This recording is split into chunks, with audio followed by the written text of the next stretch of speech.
এটা ইন্ডিয়া। আমি বললাম না যে আমার বিয়ের আগে এসেছি, তো বলে দিচ্ছি আমি দেখলাম না আসে না, চেনে না, অপরিচিত না, লোক। তাই তো কি হলো? উনি বলে সেকশন কি বললি, বরকে নিয়ে চলে আসবি মাঝে মাঝে কার কার জমি আছে, কার কার জমি আছে তাদের আগে রেজিস্ট্রেশন করতে হয় ক্যাম্পে। এবং সেটা দেখাতে হবে যে জমি আছে। তা ওই কার্ড জমা করে রেখে যেতে হবে, রিটার্ন টাইমে নিয়ে যেতে হবে। এখন তুমি যদি বাবা মিঠুনদার ওই পরে বসে ওই যে ঘর দেখা যাচ্ছে তো, ওই যে ঘর বাড়ি সব। ওই যে বাংলাদেশে 5টা টাইম শেষ বললো না, 5:20 বাজে। সত্যি সত্যি দিদি ওই দেখতে পারি, ওই যে একটা ঘর, ওই যে এখানে আমরা আর ওখান থেকে আমি ডিজেল ভরতাম, ওইখান থেকে ডিজেল আনতাম। পাসপোর্ট লাগবে তোমাকে, এমনি এমনি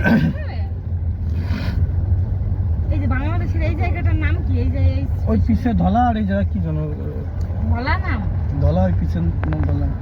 ওই যে বিএসএফ ক্যাম্পাস, ওই যে আমাদের রিস্ক ওদেরকে সামনে জানানো। ওর সামনে কি করতে মানা করো, এইটুকুই তো দিচ্ছিল না ওখানে বলে বলে।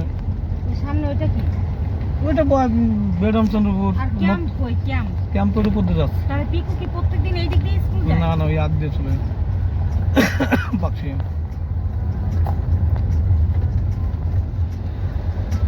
পিকু বলে বেরামচন্দ্র এখানে ধুলো উঠবে কিন্তু, এটা সব কাজগুলো তুলে দেবো কি? হ্যাঁ তো তাহলে মেকআপ হয়ে যাবে সবার। এই যে গ্রামটা না, এই যে গ্রামটা, এটা হচ্ছে মুসলিম, হ্যাঁ, সব থেকে খারাপ এরিয়া। ডান দিকে যাবে বলছে, এদিকে হবে না। আমি এর আগে এসেছি বুঝলে, ওই দিক এই দিকে আসিনি, ওই জন্য